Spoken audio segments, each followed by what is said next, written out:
Hey Raghunath, tell everyone about our Patreon community. Sure, Kastuba. The Wisdom of the Sages Patreon community is an incredible online yoga resource. If you like the type of yoga wisdom and culture we share on the show, then our Patreon community is a great next step. This is a listener-supported podcast, and any level of sponsorship will unlock a wide range of live and archived classes, talks, and even workshops. Raghunath teaches, I teach, and we have a host of other excellent teachers on topics ranging from yoga philosophy, asana classes, storytelling, Ayurveda, kirtan, cooking, meditation, and a lot more. We even have an incredible online Bhakti 12-step recovery group. So if you want to check it out, go to patreon.com/wisdom of the sages. All right, let's get it on.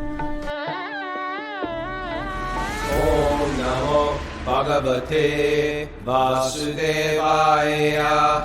Om Namo Bhagavate Vasudevaya. Om Namo Bhagavate Vasudevaya.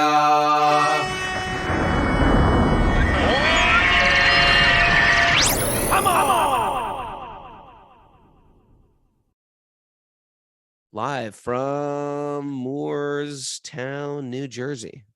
I have to remember where I was. This is Wisdom of the Sages, a daily yoga podcast with your host, Raghunath, and co-host and senior educator at the Bhakti Center in New York, Kastuba Das. Welcome to the show, everybody. Welcome to Moorestown. I'm here at the King of Hearts today, having a little play date, a little pillow fighting, a little pinky holding, usual. Don't Okay. get jealous, Kastuba. How are you? I'm definitely not jealous. Right. Sure you are. It's okay. You can tell me later. Write me a private message again. How are you? It's Walk on Wednesday, everybody. Wednesday is the day that we bring on a guest that we think is doing something cool that we want to share a little story with you. But before we get there, Miss Maragi, any announcements for our people? Good morning. Yeah. We have Bhakti recovery group meetings today at 1 and 9:30 p.m. And there's still some spaces left for our chant camp at Super Soul Farm, September 1 through 4. If Not people want many. to come. Not Yeah, many there's like spaces. one. Yeah, I think there's one men's bed left. And a couple women's. And then Save me a spot. I would love to come up with that. Okay, great. It's Great. sold out. Save me a spot. And So, then, look at this guy. He's in the CEO's chair over there, and he's just like ruling over everything now. and also September 8th through 10th, Flow, Fly, and Chant with Lori Pag and Raghu. Woo! There's still some spaces left for that one also. Yes, little chant, a little When is less that one? chanting than chant camp, and a little more flying and Asana? floating and yoga, but it's still chanting a lot. When is that one? September 8th through 10th. No? Yeah. So the following weekend. And then GVG comes into town, right? Wow. Yeah, that's the end of September. September 30th through October 2, maybe. Okay, Oh, that's come the on, Mara. You got to be prepared for Bhakti this recovery. these announcements. Yeah. Yeah, back to recovery also. Back to recovery group. And Wisdom of Sages, we're working on what was those dates for Wisdom of Sages? We can't even. I thought you were thinking like October 4th, 5th, 6th or something like that weekend. Oh yeah, it's that Columbus Day weekend. I think we're looking at October 6th through 9th. Mara, Yes. Indigenous People Indigenous Day Peoples weekend. Mayor. Cut the Come crap. on. Sorry. How dare you? She's so politically Right. incorrect. We My may apologies. have to. I hope I didn't offend anyone. We may have to find another You offended. announcement giver. That's it from Mara right there. I just wanted to take note of Mara's hairstyle today. It's a country girl kind of thing. Great. Thanks. Yeah. Okay. Remember, we want as many people as possible to hear this transformational message. So please like, subscribe, follow, and most of all, share. Walk on Wednesday today is Doyal Garanga. Welcome to the show, Doyal. Thanks so much for having me. Love you guys. Love being here. Okay, so here's the real question, Doyal. Are you the senior educator at the Bhakti Center, or is Kastuba the senior educator at the Bhakti Center? He's the executive director. What are you talking about? I'm the junior educator. I'm under him. Well, that's what you do. You're the executive director. the executive Is that what it's director. called? That's the head guy. He's the head honcho at the Bhakti Center, and he's our good friend. Known him forever. We loved having you over at the farm the other day with Maharaj. That was And sweet. we're excited that once again you're coming to India with us for the January wisdom training that we're doing. And Kaustubh is going to give a great usually does the three passive bhakti or three passive what do you do? Three passive yoga? Well, no, for the wisdom training, usually for your 300 Three- hour, I do the 4 paths of yoga. For your 300 Okay. hour yoga training, I do that. I've been doing mostly Bhagavad Gita related stuff for the wisdom training. So these things are running parallel, right? Like in January, there's different opportunities that we do in the Eco Village. You can come and you can stay from basically what is it, January 2nd or 3rd, The third. from the 3rd until the 26th. 26. And that's a 300-hour yoga teacher training that Raghunath does. I'm also a teacher in that. Other people are teaching in that. And that runs that whole stretch. Mm. And then running parallel to that for the first stretch of it from the 2nd until the 14th is the Kirtan camp. With Right? Shameshwari. Shameshwari, that'll be really awesome. And people that take that can also opt in to stick around for the next part of that, which is myself and Doyle Gurunga. Of course, Raghunath is involved in that too. We do the wisdom training, and that's just focused on learning, the wisdom from this tradition. And so, we're under the trees in the beautiful Govardhan Eco Village in nature, with plenty of time. That's what I really like about it. You got time, where you can just, you're You're going to meet every day. meandering from class to You can class. meander from class to class. Radhanath Swami meanders in. He does. He starts to talk to everybody. You meander out. You meander over to the outdoor seating cafe, and you meander some khichdi in your mouth. It's quite wonderful. Cows. You can meander over to the cows. Meander to the cow. You can ride a bull. Let's just stick a little bit here. With But, the so wisdom Doyle- Every now Doyal. and then we study, but it's mostly meandering. The meandering training. Doyal, so what are you? Last year you taught Nectar of Devotion, which is a fantastic book on Bhakti. What are you teaching this year? This year, Kaustubh and I were talking about it, and we really loved when I was teaching the Nectar of Instruction, Nectar of Devotion, which are both books based off of books written by Rupa Goswami, who was a direct follower of Sri Chaitanya Mahaprabhu. We really love the idea of sort of sticking to conversations that Sri Chaitanya Mahaprabhu had throughout the Chaitanya Charitamrita, specifically to Rupa and Sanatana Goswami. So in part of the Chaitanya Charitamrita, which is the life and biography and teachings of Sri Chaitanya, there's 2 conversations back to back with Rupa Goswami and Sanatana Goswami that really lay out a lot of the foundations of what is Bhakti specifically, and the culture of it and how it's practiced.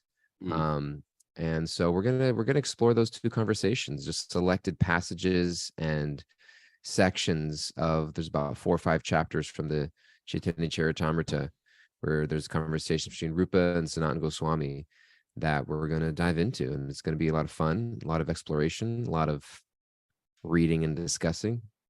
Well, this is a great thing for those who are already sort of opted into a Bhakti path. A lot of people sort of like bumblebees. They sort of come like, oh, let's check out this podcast. Let's check out this podcast. Let's check this one's sort of interesting. But for those who are actually getting serious, like I want to get my Bhakti path. I want to get it down. I want to, wire it into my, consciousness. Then it's not just like we hop kirtan to kirtan, but you cultivate this mood of kirtan, this mood of chanting and meditation with philosophy. They go hand in hand, and it actually enhances kirtan. And so this is the powerful thing that's going to be going on with Kaustubh and myself and Doyal. You really start to dial in Bhakti philosophy into your life, how to apply it, why it works, and you start to notice the difference. And you're in a sanctuary, really. So we're hosted by a bunch of monks. The monks put it on for us, and we're in this very peaceful place. Sometimes people think of India, they think of extreme paradise, but you end up like in the chaos of what is modern India. And we try our best when we do pilgrimage to sort of like, section it off so we have positive experiences. But this is an incredibly wonderfully created like little paradise for us to study and learn and meander. around. So I'm excited, and people always love your classes, Doyle, too, and your kirtan, by the way. Jim Woods, he wants to know if there's any monkeys there. Not if they go over to Eco Village. It's cows. Not to go. We'd have to import some, but we do a trip to Mumbai, where we go a day trip where we go to Elephanta, which is an island off of Mumbai, which is a great trip. We do kirtan the whole way, and we go to these ancient caves with carvings of Shiva, Brahma, and Vishnu. And there are monkeys there. You get your monkey dose there, because they will steal your bottles Let's not get. of water and your mango juice boxes. Why don't we just share a bit about what a day there looks like? Like how it works. At the Eco Village. If you take the wisdom training, you wake up in the morning, right? Early. Yeah. You wake up in the morning and do a little sangha with Raghunath. I tell stories from the past, from the Puranas, the histories, the gods, the goddesses, Krishna, and we sing in the morning. Yeah, sing as the sun rises over the mountain, right? It's really beautiful. It's breathtaking. And then samasana is there as an option, I believe, right? Asana is an option if the wisdom people want to do it. I think it's an extra fee. It's part of our 300, but some people choose not to do it. Some people like to do it. Yeah. Then there's a lovely breakfast. They really make incredibly nice food there, right? South Indian breakfast or some fruit. Yeah. And then a little break. And then usually I teach in the morning, right? And often I do it in the Vrindavan area, which means, again, it's incredibly scenic and beautiful, and it's got a feel for the original Vrindavan. You're in the courtyards of these temples, or kind of like in these forest areas, surrounded by trees, and it's just really idyllic, right? It's idyllic. Yeah, and I'll be teaching from this book right here. We're gonna. Sri Gaudiya Kantahara. This is a book of great verses quoted by the masters, and you can go through each one. It's just like it's the ultimate nugget book. It really is, right? It's like the nugget encyclopedia. There's gonna be tons of nuggets. They're organized into different subjects, and we'll just go through every day. We'll take a different subject, and we'll read. We won't be able to read the whole book, but we can read different selected verses from it. And each one of them is just beautiful, poetic, but with deep meaning. And what we'll also do is kind of go into the sources of who said this, what text does it come from, and what's special about that text, what person spoke this, or what poet wrote it, and what were they all about. And so if we're taking Doyle's class, which is going into the fundamental teachings of Bhakti, to Rupa and Sanatana, I mean, it's really clear explanations where you really, it's just really it's the origin of the whole sampradaya, of the whole lineage right there. So you really learn the fundamentals. Also going back to these great souls, learning a bit about their lives, Rupa and Sanatan. And then with the text that I'm going, you're going to walk away from it having learned a lot, just in terms of the information about the practice, but you'll learn about the history, you'll learn about the personalities of the Bhakti movement. It'll be really good. That's cool. So then after my thing, there's either a break, or there's also the opportunity to participate in the Bhakti Recovery group with Jiva G is leading up, right? Well, that's right. We're bringing Jiva G this year for Bhakti Recovery, and people love it. People lose it. People become addicted to the Bhakti Recovery group. That's the problem. We need a recovery group for that now. We do. We have Bhakti Recovery. That's an extra fee. Okay. And then there's an incredible lunch that they lay out there. Again, you're kind of in this open air, under the trees, beautiful kind of area to take lunch. Canopied. Yeah, canopied under the trees. Yeah. And then a little break after that. Then Doyle will teach, again in another scenic, beautiful area, sharing his course. And then a little break in the afternoon. And then in the evening, in a different area of the Vrindavan, different temples, little mini temples there, Raghunath generally leads, and other people come in and participate. There's always great people there, great kirtan leaders, great speakers, Radhanath Swami popping in. And the program in the evening as the sun goes down with kirtan and with stories. The whole thing is just a beautiful way to spend a month or a couple weeks, however you want to do it. Yeah, and of course, live. You want me to read a live, verse? And of course, live. That's going to be great. Oh, live. We have the show every day. We have the show every day at 4:30. Yeah. So that it's really fun. It was a really, really fun last year. We had it wired. You want me to read a verse or two from the Sri Gaudiya Kantahara? Yeah. This Yeah, one. sure. You got a good verse first? I did nugget. I'll read a verse or two. This one is in a section on sadhana bhakti, right? On how to practice bhakti. Okay. I don't know the. It looks like it's beautiful poetry, but I don't know the meter, so I won't even try. But this is a prayer, the prayer of the servant of the Lord. Oh my Lord, there's no limit to the unwanted orders of the desires in my mind. Although I have rendered them so much service throughout my life, they have not shown any mercy upon me. I have not been ashamed to serve them, nor have I even desired to give them up. Check, check, check. Boom. Oh my Lord, O head of the Yadu dynasty, O Krishna, recently, however, my intelligence has been awakened, and now I am giving them up. Due to transcendental intelligence, I now refuse to follow the unwanted orders of these desires in the mind. Now I come to you to surrender myself at your fearless lotus feet. Kindly engage me in your personal service and save me. And you just get all kinds, it's like it's yoga philosophy. It's blended with beautiful devotion and wonderful poetry. And it's just like these are little treasures, each one of these verses, Jael, you have anything you want to mention? Me and Kastuba have been talking through your whole walk on Wednesday, but we wanted to welcome you to our Wednesday too. What do you got to say for yourself?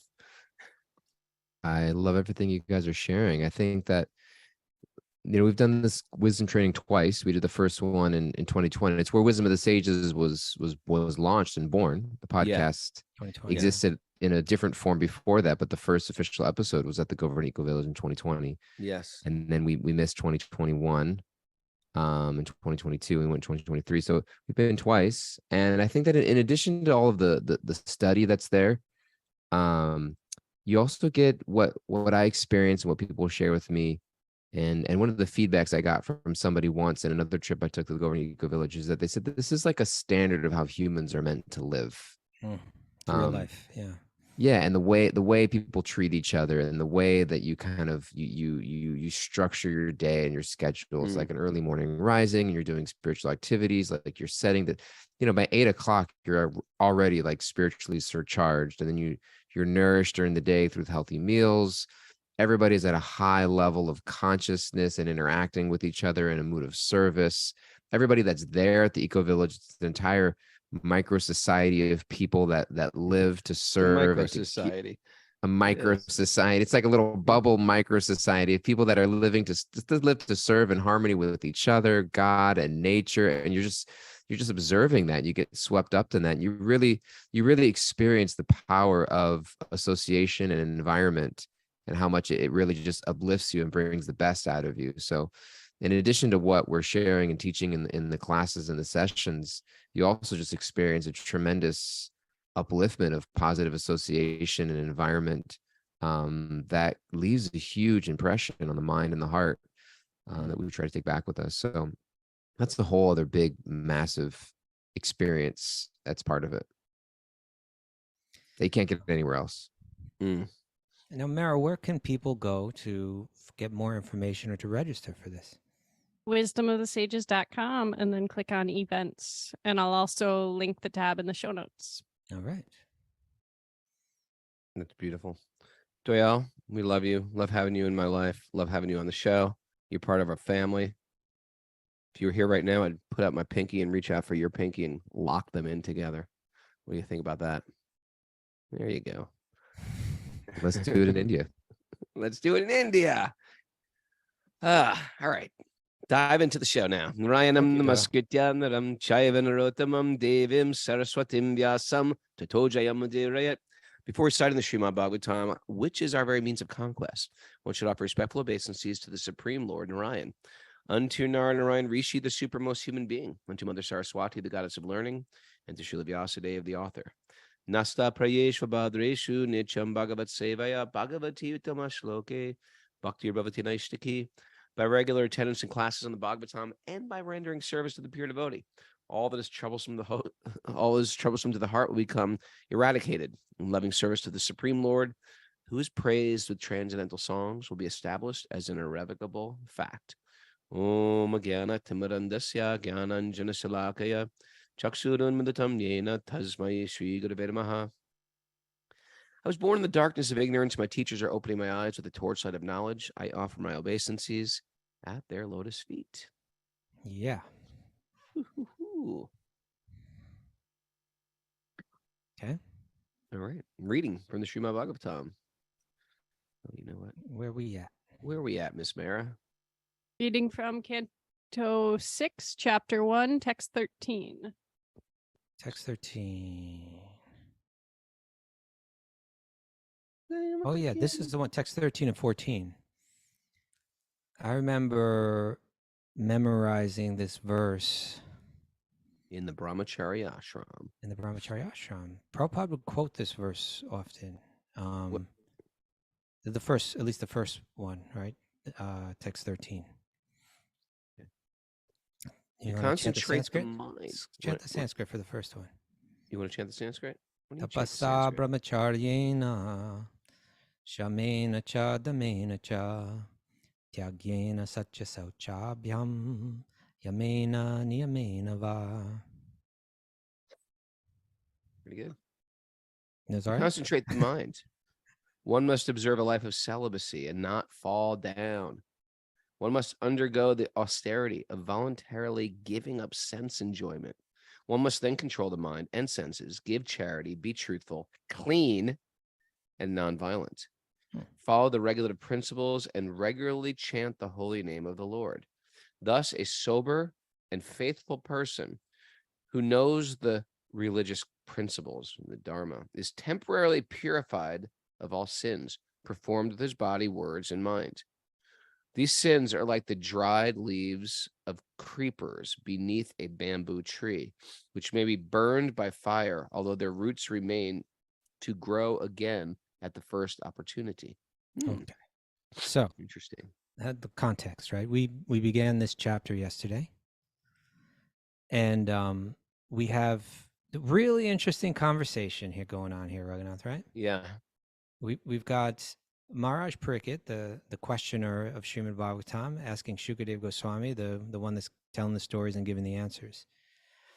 And we had just heard about a description of the entire universe from top to bottom, and it kind of ended at the bottom, right? Where we saw like the darker areas of the universe, places where people play out their bad karma in some sometimes horrifying ways, and being a soft-hearted bhakti yogi, even though he's like a powerful warrior, right? Like Maharaj Parikit is like, he kicks butt, right? Yeah. But for always for the righteous cause and protection of the innocent. But still, he's soft-hearted, he's compassionate. He's about to die himself. He's about to be killed himself, and he knows that it's coming. He's just focused on hearing Bhagavatam. But when he hears this, he's thinking, what can we do for people so that they don't have, is there anything we can do to help people not have to have that kind of bad karma, to help them? What could we do? And Sukadeva Goswami, who's kind of like in the role of guru to Maharaj Parikit, he kind of tests him in a way, because there's been a theme running through Bhagavatam so far, which is that there's practices found in the Vedas, the 4 Vedas, of what we call, that's called the karma kandi, the karma section, which teaches how to get good karma and enjoy it in this world, right? And through religious, pious living. And so he presents that as the solution, right? But Maharaj Parikit kind of passes the test. He doesn't bite on it, right? That's not the goal. There's got to be something. Why are you telling me this? And specifically, he says, because even if I do these pious religious acts of atonement, right, these rituals and so on, that it's said that the act in the ritual, it actually does counteract the bad karma. But his point is, that's fine, but that's like cutting the weed off at the top, but the roots are still there. If my desires to act in ways that accrue bad karma are still in me, then even though I may have counteracted the painful effect that might come from it, I still have the desires. I'm going to act that way again. Mm. So that really doesn't solve the problem. It's kind of surface level, kind of superficial. So he rejects it, right? That was the Yeah. karma. So now it's kind of like Sukadeva Goswami kind of slides over to the Upanishads, the Upanishadic Jnanic kind of point of view, the Jnana Kunda. And that means that this is a higher level of teaching where one says, enjoyment of the things of this world is not the goal of life. Actually, it's to renounce the things of this world, right? Analyze this world for what it is, recognize how trying to enjoy this world actually brings pain, and turn your back on it, renounce it, walk away from it. Through this Jnanic point of view, you can help counteract your desires. And so it seems like it's a step up, and so you hear these things. You have to concentrate your mind. You have to practice celibacy. You have to practice austerity, give up sense enjoyment, control the mind and the senses, et cetera, et cetera.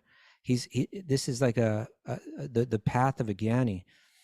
But you'll notice here, it's kind of Prabhupada builds it in it's there, but Prabhupada really wants us to get the point at the end where it says, this is like these sins, this accrued bad karma. It's like dried leaves of creepers beneath a bamboo tree, which may be burned by a fire. And Prabhupada, just to help us kind of get the point of what's being said here, he says, although their roots remain to grow again at the first opportunity. Mm.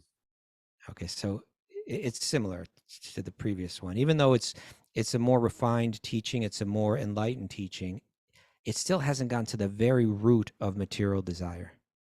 Right. Okay. And this is truthfully, this is a reality what's going on right now. We've gone through decades of how can we make it, our parents' generation trying to get out of the depression, out of I think my parents are older than your parents, but out of the depression in World War II, and America's got it's on the rise again, then Vietnam, and then we go through this thing where like this material abundance in America. And then all of a sudden, there's like massive abundance. Kids don't work as hard as we worked when we were kids. I worked as a kid. Kids have it easy, and people have bigger homes. They're very Your kids work. comfortable. Yeah, my kids don't work. What? I saw them going. I so used to see Sachi going out and helping Mara with the Yeah. catering and all that. I don't know. I think it's Not as it's a much. lazier generation compared to the generation of our parents or grandparents. But my point is, there's opulence.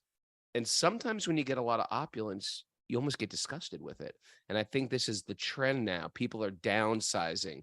There's this push for simple living, tiny homes. This wasn't like that in the 70s. It was sort of like, we want these grandiose trophy kitchens and gigantic bathrooms and vaulted ceilings. And now people are like, I'm watching this movie on YouTube that Martine sent me about excavating stone cottages in the Alps. And it's just like the joy of just like living simply. So in one sense, we're like, yeah, who needs a big trophy kitchen when you can cook on a little burner? And I get that. And there's a joy in simplicity for anyone who's ever emptied out their storage unit or cleaned out their garage or had a garage sale. There's a joy in that renunciation. But in Bhakti, it's neither nor. It's we will take on a huge amount of property, land, buildings, if we can use it in service of Krishna. Or we can live very simply if Krishna wants us to live very simply. We are more focused on what does Krishna want from us? Does Krishna want us to step into massive shoes? Does Krishna want us to step into smaller shoes? Maybe there's a push in the whole like potentiality movement to you got to stand up taller. You got to step into big shoes. You got to do more with your life. Maybe not. Maybe you got to do less in this life. Maybe you're doing too much. So we're trying to read or listen to Krishna's whisper. Krishna, what do you want from me? How do you want me to live in this world? Do you want me to take on a big burden on your behalf? I'll do that. Do you want me to like downsize? I'll do that. But either way, it's not for us any longer. And that creates a simplicity of mind. When it's your burden, I've got to maintain this huge enterprise for my ego. It's exhausting. It's not worth it, right? But when you're very focused on hearing that whisper of Krishna, then you could do whatever Krishna wants. You could be in a very expensive neighborhood. You could be in the ghettos. Do whatever you're doing. The real passion is, how can I serve Krishna best? What does Krishna want from me? And when you link into that, that's when the sort of magic starts to happen. So we're not into either one of these necessarily. We're into whatever Krishna wants. Yeah, and especially these verses are particularly in the they're particularly speaking to this idea of how can I become free, entirely free of the desires that hold me back, the desires that keep me trapped, the desires that bring karma, that entangle me in karma. And it's almost like we're about to hear the third option, right? The first option was like, be pious and cultivate good karma and enjoy it. Okay, but then I still got desires still in my heart. This one is more, it's aimed more at sometimes I think I've even heard you use this kind of, even recently, kind of analogy. But let's say you have a classroom, right? Yeah. And you have a teacher, and let's assume that teacher is a nice person. That's like, good person, and who's ultimately the one that runs the schoolroom, and doles out the rewards or the punishments to the students and so on.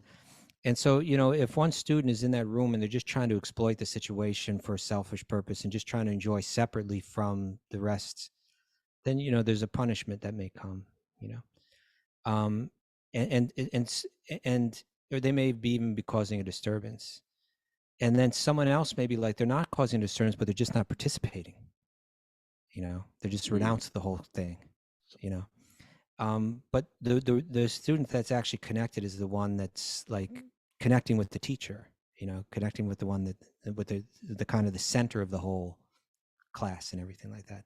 And so in a sense, that's kind of like what's going on here is we just heard these two options, but the only thing, what the Bhagavatam is saying now, what Vyasadeva is saying now, and he's the one that's written all these texts, is he's saying the only thing that goes right to the very root of material desire, that purifies it right down to the core, is when you connect with that person who's behind everything, right? And so that's where he's going to go right now. And we mentioned yesterday that there's a tension, you could say a tension or a like a conflict that's playing out in this narration, which is really this entire canto, which has to do with mixed bhakti with pure bhakti, right? And with Vyasadeva recognizing that you may have come through the Vedic culture and yogic practices and even moved through these from the Vedas to the Upanishads, come to the Bhagavad Gita, accepted bhakti as the goal, be operating with principles of bhakti in your life, but still you just kind of like, you don't have the full faith so that you give yourself entirely wholehearted to it. So you're like, yeah, bhakti is good and it's healthy and it's a nice aspect of my life. It's beautiful.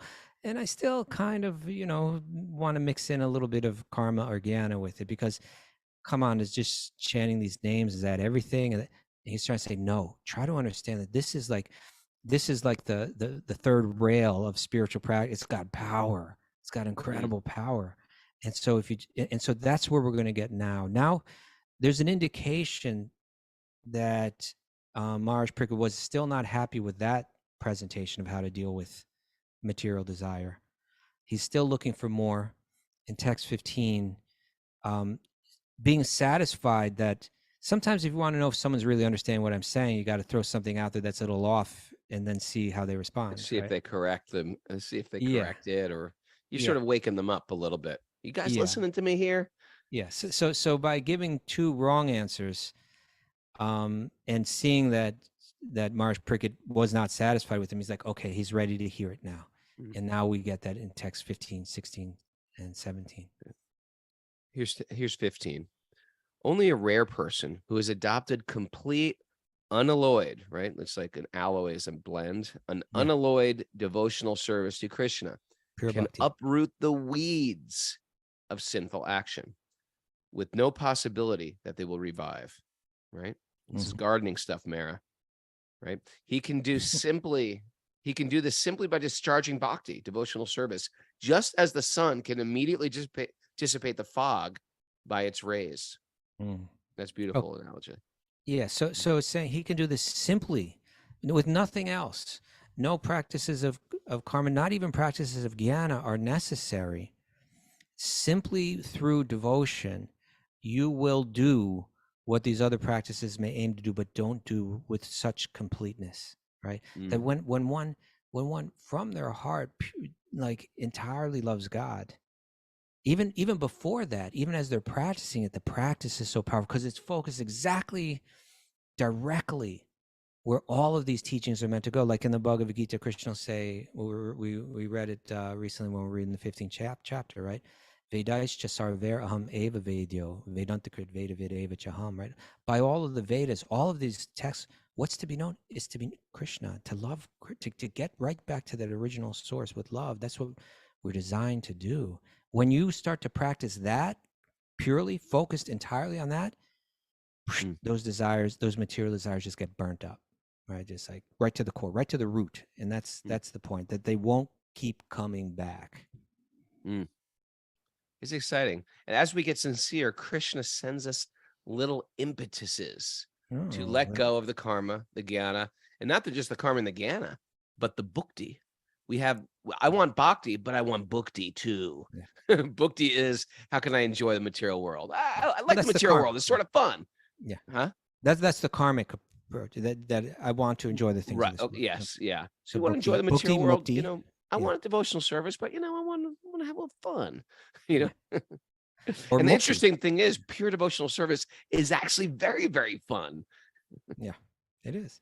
Well, but what's that verse? You like that one? I know that one. Bhakti mukti siddhi kami.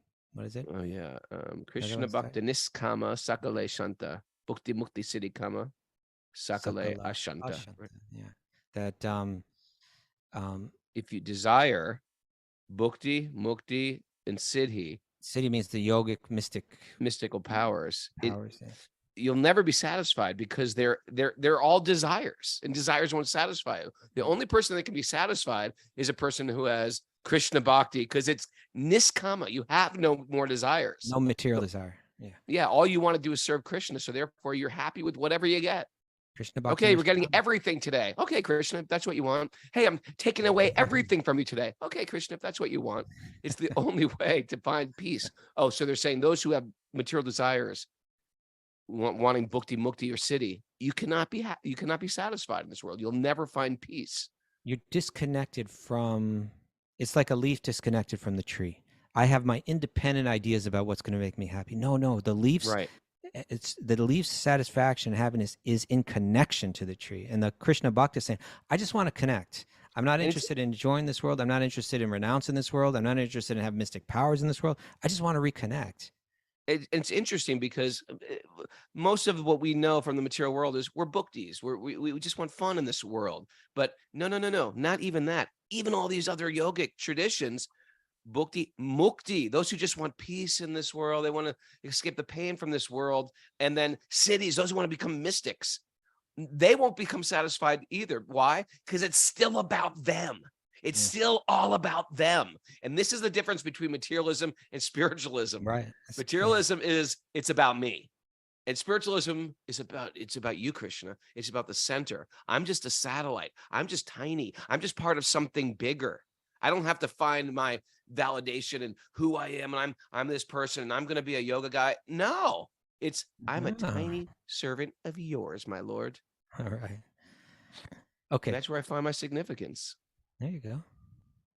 Text 16. Text 16. My dear king, if a sinful person... Bad karma. What's the Sanskrit for that, Kasuba? Let's see.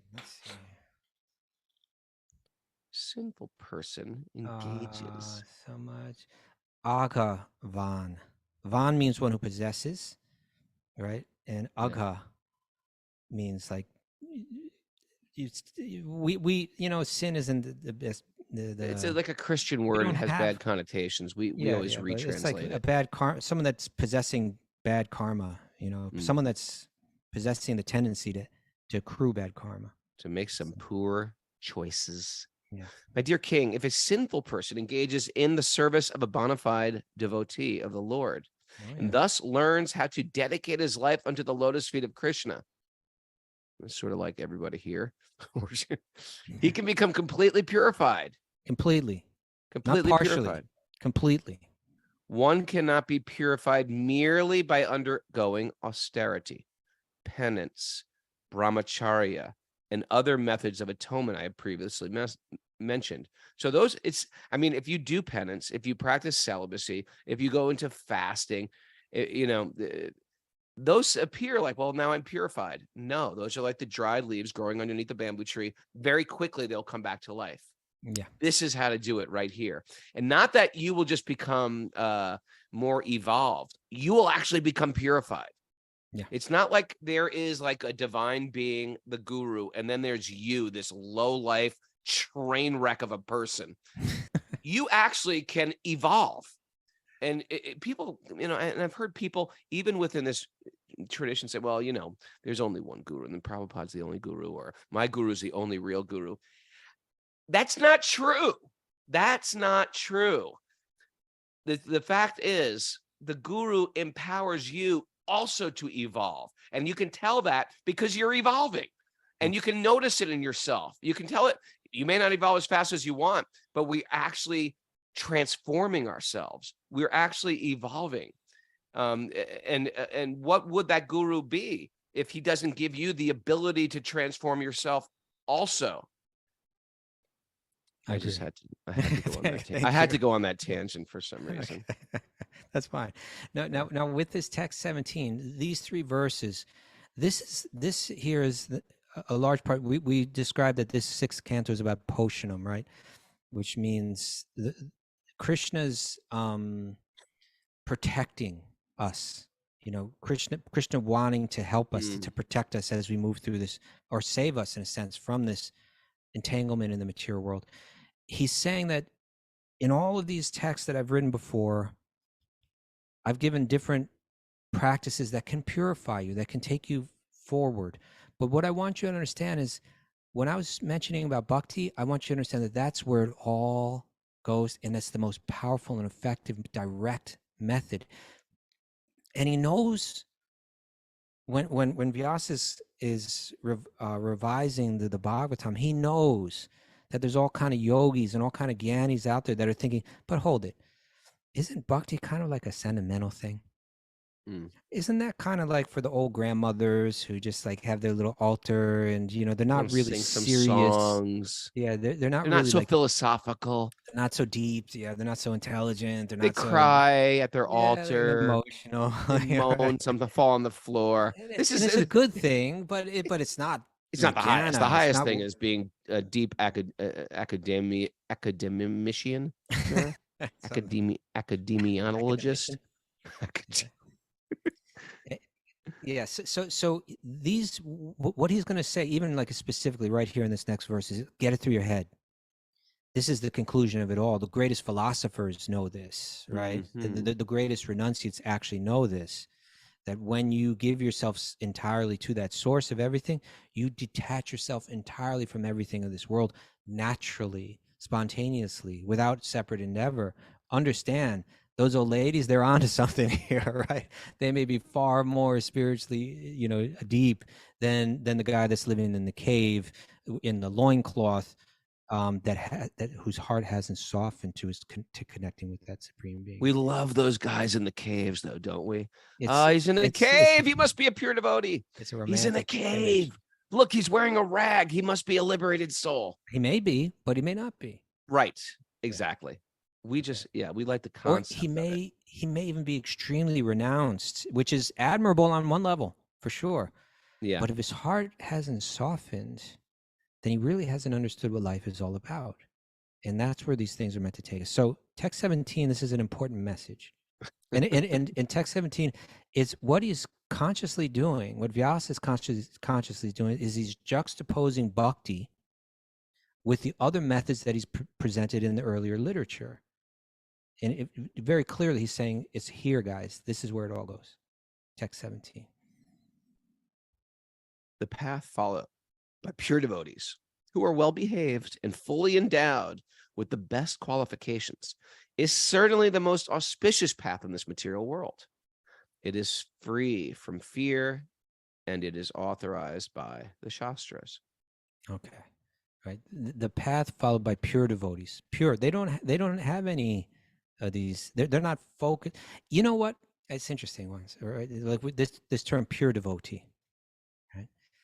Pure bhakta. Pure Right. bhakti, Shuddha bhakta. Right. shuddha bhakta. Yeah.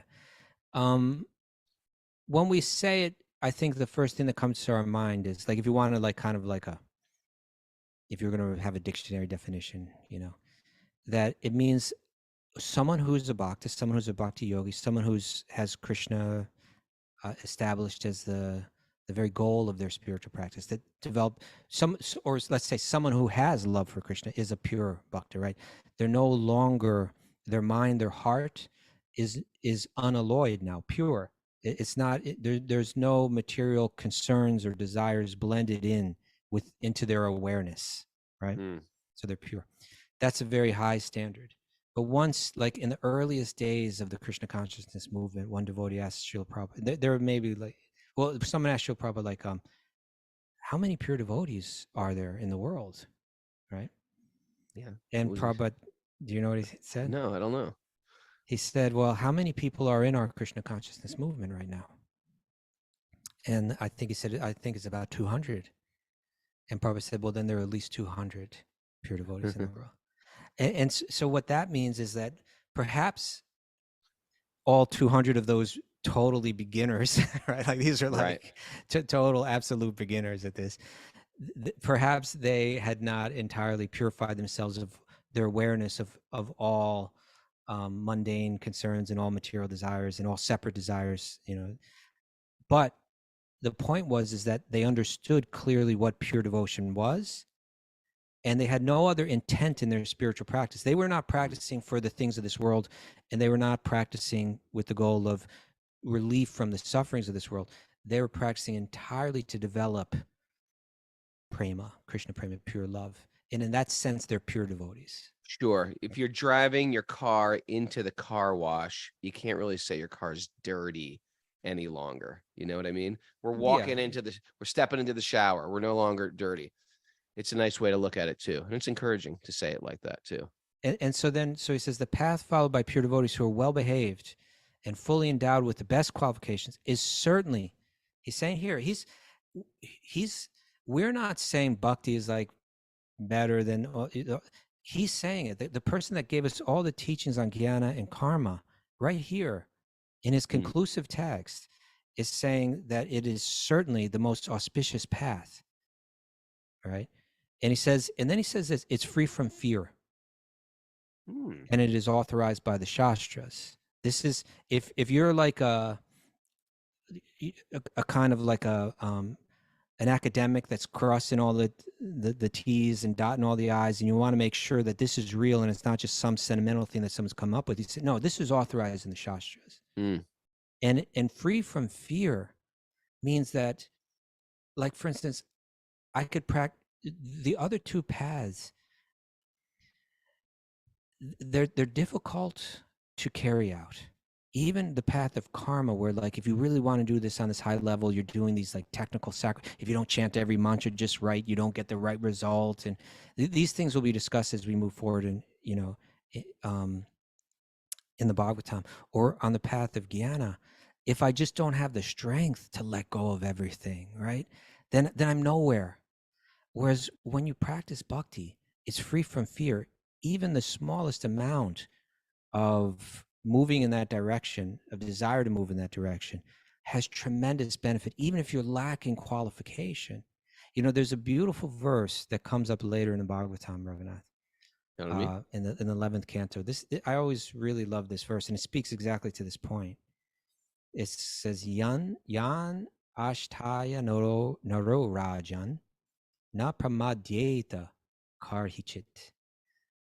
Dhavan nimilya va netre na shalen na patet iha. It says, O king, one who accepts the practice of bhakti unto Sri Krishna, they will never blunder on this path as they move through this world. Even while running with eyes closed, they will never trip or fall. Right? Even blindfolded, even running with eyes closed. Like if we run with our eyes closed, you're going to get hurt. Right. It's saying that this path is so special and unique because you're going directly to the source of everything. And that source is a loving, compassionate being that even if you try and you fail, you don't hurt yourself. You actually just bring tremendous benefit. Even if you don't chant the mantra with the right, he overlooks that. Even if whatever qualification you're lacking, he makes up for it. Of course, there's that Gita verse, Ananyas Chintayanto Mam, that to those who always worship me with exclusive devotion, meditating on my transcendental form, to them I carry what they lack, and I preserve what they have. You're not on your own. You have Krishna getting behind you. So the message here again is like, you may be someone deeply steeped in Vedic knowledge and in renunciation and jnana and so on, and be thinking, come on, I get it that bhakti is a nice thing. I get it that it's a healthy, helpful thing. I get it, but come on, it's not like jnana. It's not like renunciation where you turn your back on the world and you root out every desire based on your own intellect. That's isn't that the real thing? No. Even some beginner, who's got the right intent, I just want to develop love for God. I'll do the practices that bring that, even if they do them with so many faults. It's the most powerful, direct, third rail, supercharged practice that you can't even if you run in blindfolded, you're always moving forward. Yeah. Sometimes we don't even feel like, should I be doing this? I feel like I should be doing something more for Krishna. I'm not sure if this is my actual service to Krishna. I'm not, nonetheless, you're still going on with your regular sadhana bhakti. That's what I would consider like running. Maybe you're not doing what you're supposed to be doing, but you're still practicing bhakti. Maybe you're not having the perfect service that you're doing right now, and maybe that will change. But you might be running blindfold, but you're still running blindfoldly on this path, and it's going to be all auspicious either way. Yeah. All right. All right. That's what the dented cans of this world need. They need a path where you can run blindfolded. Yeah. Booyah. Booyah. Right. I love that phrase. Booyah. Okay, I'm going to use that today. Okay, Mara. What's the origin of booyah, Mara? I don't know. Would you like takeaways instead of that? Well, I'd like that too. If anybody knows on the message board, booyah, where did it start? Okay, let's crowdsource that one. Mara's doing the takeaways. All right. Listen to Krishna's whisper and live accordingly. Ooh. Whisper. Link into whatever Krishna wants and life becomes simple. Okay. LinkedIn. Krishna Bhakti is the only desire where we can find peace and satisfaction. Yeah. Krishna Bhakti Nishkama. I can't get no. Okay. Materialism is about me. Spiritualism is serving Krishna. Mm-hmm. Yeah. Guru empowers our evolution and transformation. Okay. Mm-hmm. If your heart hasn't softened, you haven't understood what life is about. Yeah. That's what we're trying to do here. Yeah. Soften it up. Soft serve. Softener. Go directly to the supreme source and you can run full speed ahead blindfolded. That's right. Mm-hmm. And Yeah. pure devotional service is fun. It is. Thanks everybody for joining us. Thanks everybody on Zoom. Want to get on Zoom? Email Mara, wisdomofthesages108@gmail.com. Remember that retreat with me and Lori happening. You can check out my link tree for all our retreats. G2G, life coaching, our Wisdom of the Sages retreat, and Chant Camp, all happening at Super Soul Farm. You can check it out on my link tree on my Instagram or raghunath.yoga. Last call for our India retreat in October. And then, of course, the Wisdom Retreat in India with me and Doyal. We want to thank Doyal Garanga for joining us. I'll be there Follow too. him on Rana. Instagram. Follow this man on Instagram. Dayal Garanga on Instagram. And he's also got a great program. He's out on Vani. So, Doyal, what's the name of your program on Vani? I got two. I got one. Well, the one that's on right now is Living Your Values. And I'm doing a free webinar on it this Sunday, August 13th. Oh, why don't you put a little plug for that? How do we sign up for that? I can put a link. I can give you a link. Let me give you a link. Give us a Otherwise, link. go to Vani.com. Go to vanischool.com. VaniSchool. BuddySchool.com. ANI school.com. Yeah. Hey, Bali and Dunny are also going to come to Janmashtami in New York. Oh, yeah, that'll be great then. Yeah, they're hanging with us at the farm. They're going to come on down. Yeah, I'm looking forward to Bhakti Center Janmashtami. A lot. Everybody make sure you go to my Instagram and comment on Tarun's video. Have you seen it yet, Kostuba? I haven't seen it yet. Right after this show, I'm gonna go be checking that out. I was quite impressed with it. I heard his cut. What is it called? The transitions of the cuts are fire. That's what it is.